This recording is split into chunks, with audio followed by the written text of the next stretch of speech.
Retornando então, vamos continuar com o nosso estudo. Vamos falar aqui sobre o médium, né? Que detém essa habilidade, esse dom de cura. Além do magnetismo próprio, né, o médium curador ele goza da aptidão de captar esses fluidos leves e benignos nas fontes energéticas da natureza, irradiando-os em seguida sobre o doente, revigorando órgãos, normalizando funções, destruindo placas, quistos fluídicos, produzidos tanto por autoobsessão como por influenciação direta, né? Oriunda da própria jornada evolutiva daquela pessoa, que ela vai promovendo. Nós sabemos que a gente promove saúde ou não em nós mesmos, não é?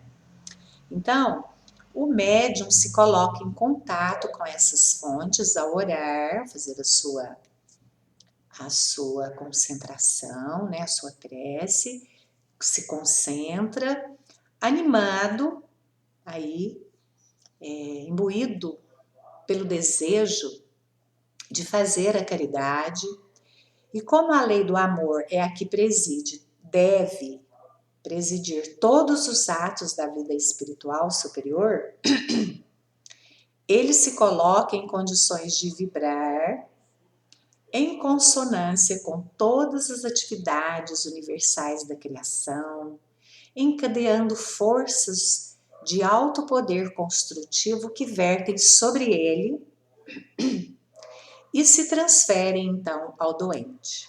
Por sua vez, o doente, se colocou na mesma sintonia vibratória por meio da fé, da esperança, né, da oração.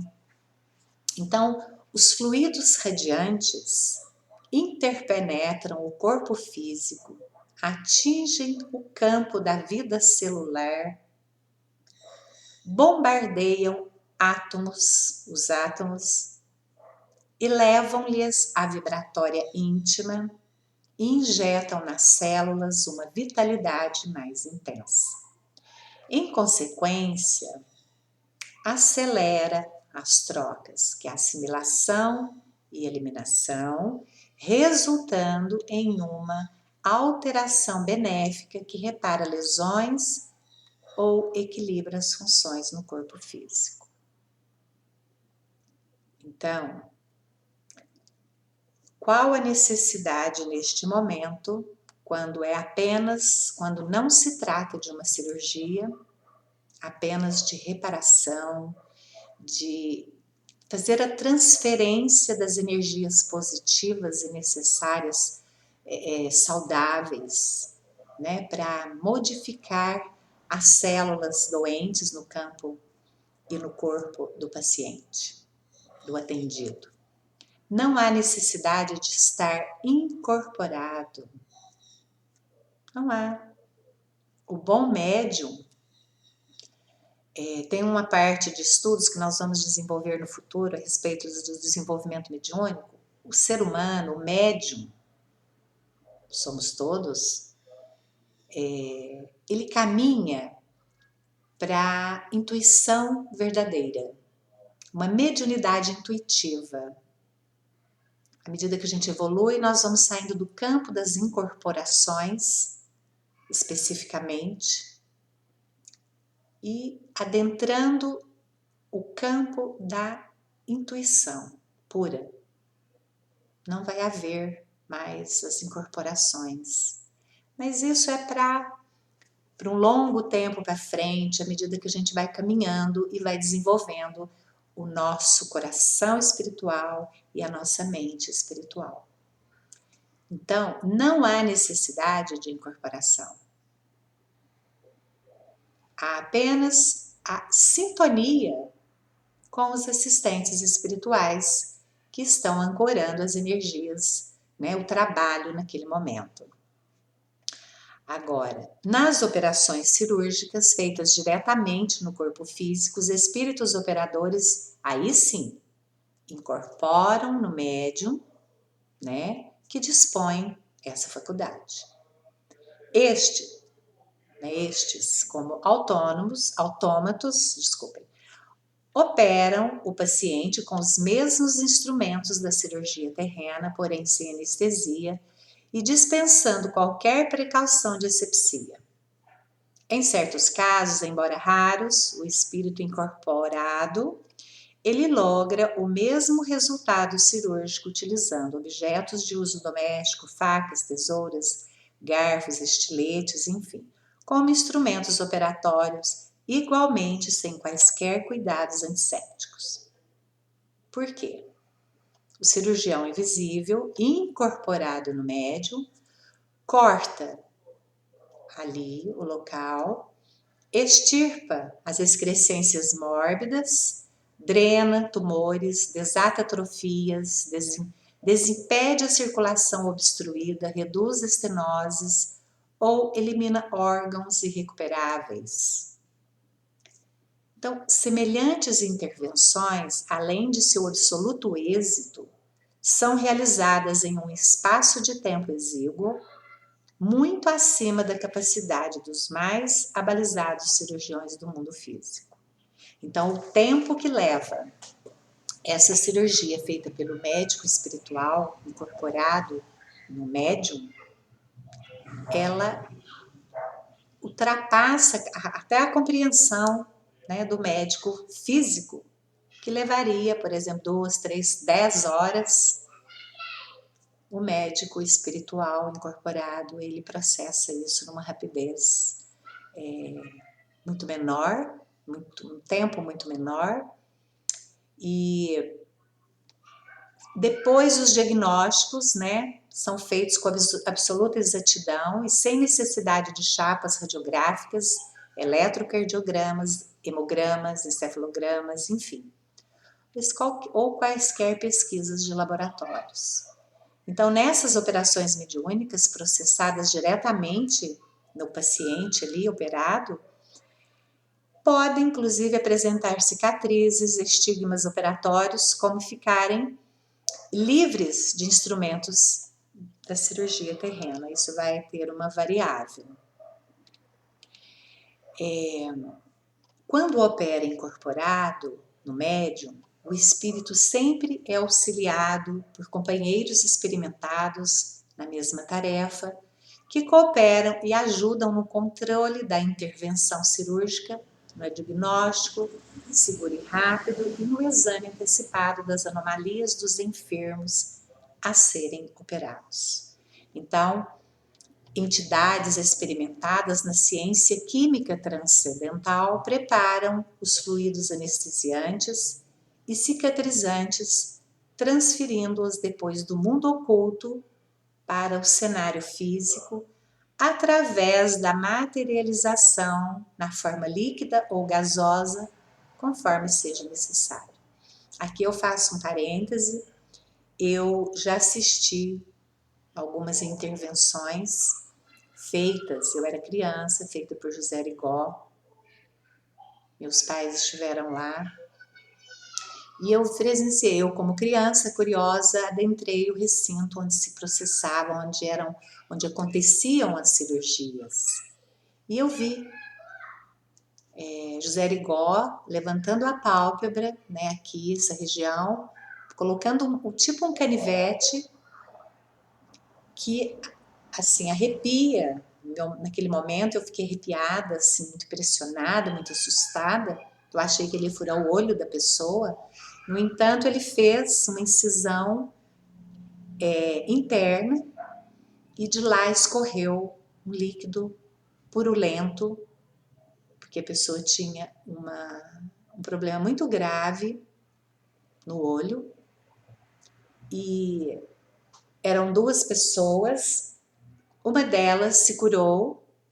Muitos anos depois eu fui investigar, uma delas se curou e a outra, aquela doença propagou-se para o cérebro e a pessoa em pouco tempo veio a falecer. E aí fica comprovado aquilo que nós falamos lá no início, que merecimento todos nós temos porque somos amados, somos filhos do nosso Pai, somos filhos, somos manifestação da consciência divina. Mas nós não estamos no momento, nem todos, de receber a cura. Não é por falta de merecimento. É porque ainda temos que caminhar, temos que passar pela experiência evolutiva que a dor e a doença traz para nós. Porque nós plantamos aquilo, nós buscamos aquilo. Então não é o momento da cura. Quando chegar o momento, que é do desconhecimento do médium curador, como paciente, enfim, aquilo vai acontecer da forma como deve ser. Então,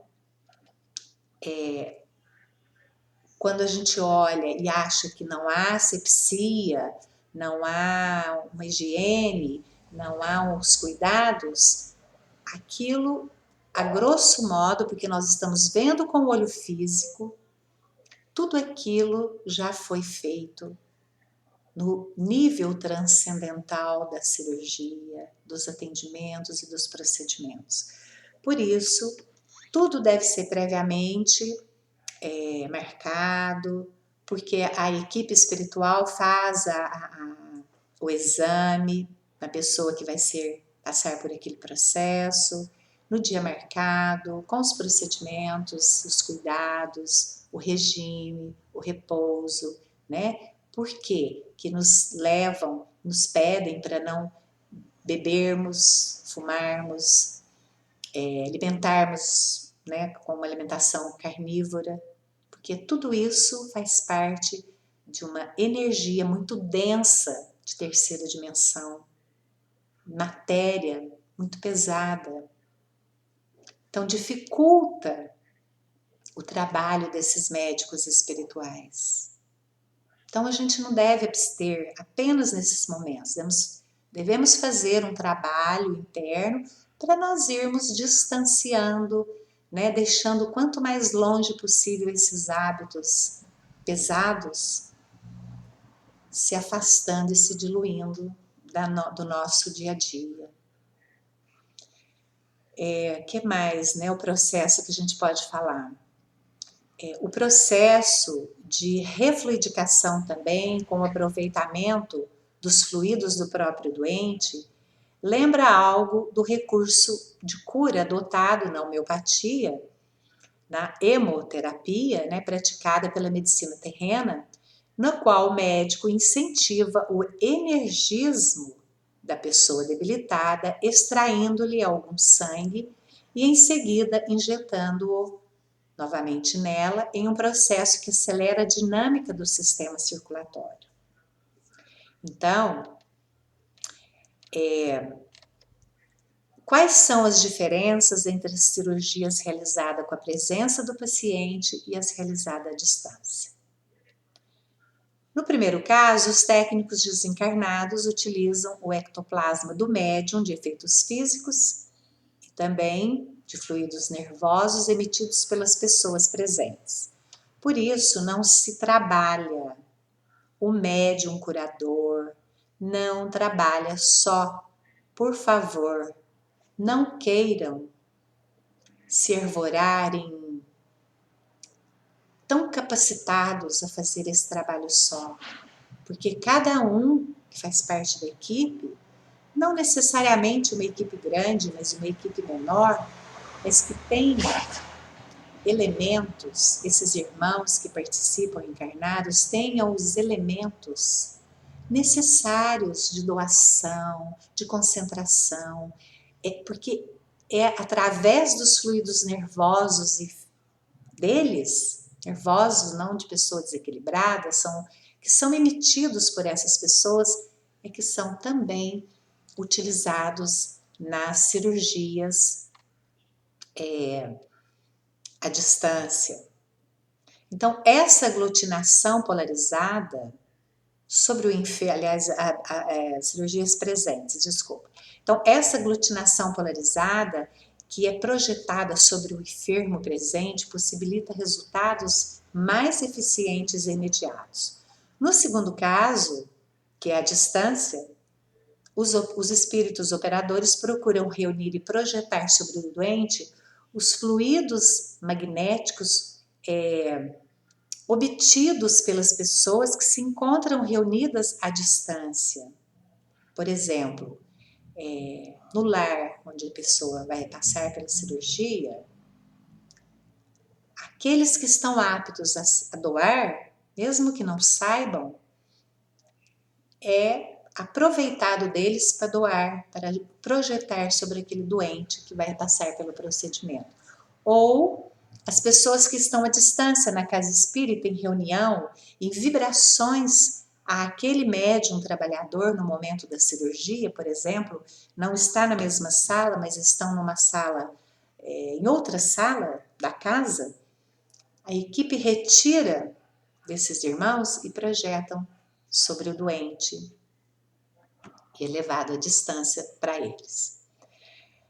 Porém, como se tratam de fluidos bem mais fracos dos que os fornecidos ali, né, pelos médiuns de fenômenos físicos, eles são submetidos a um tratamento químico especial pelos operadores invisíveis, a fim de se obterem os resultados positivos necessários ao tratamento daquele irmão. Agora, existem muitos fatores que impedem esse tratamento à distância de serem tão eficazes e seguros como as intervenções diretas. Então, o ideal, hoje em dia, com o advento dessa pandemia, né, que assola a humanidade, tudo tem acontecido virtualmente. Não perde o resultado positivo, porém demanda um trabalho muito mais intenso com voluntários doadores de fluidos, né? E hoje em dia faltam muitos, né? A vontade disciplinada, a vibração emotiva fervorosa, que vão potencializar as energias espirituais. Então, os recursos adotados são muito mais abrangentes para que as coisas aconteçam à distância, inclusive a participação efetiva do atendido, obviamente. Então, por exemplo, nos dias destinados a esses trabalhos, muitas pessoas que vão participar abusam dos fumos, da alimentação carnívora,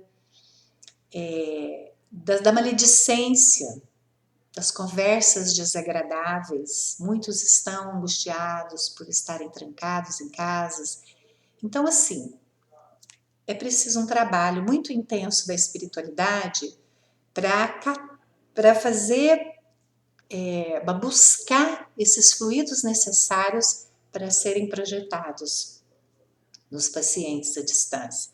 Então, o ideal é que se faça presencial. Enquanto isso não pode ser possível, né, vamos reunir as condições para aqueles que estão à frente desse trabalho de cura, as condições necessárias para que essa misericórdia possa ser projetada e ser efetivada naqueles que estão muito necessitados, né? Então, fica aqui essa informação, porque muitas casas têm trabalhado, nós temos casas espalhadas pelo mundo, pelo Brasil, principalmente a gente fala do Brasil, que fazem essas cirurgias, esses tratamentos à distância. Graças a Deus que existem os irmãos abnegados que estão nesse trabalho conjunto. É um trabalho de equipe. Lembrando que é um trabalho de equipe física e espiritual. Vamos encerrar por hoje, voltamos em breve.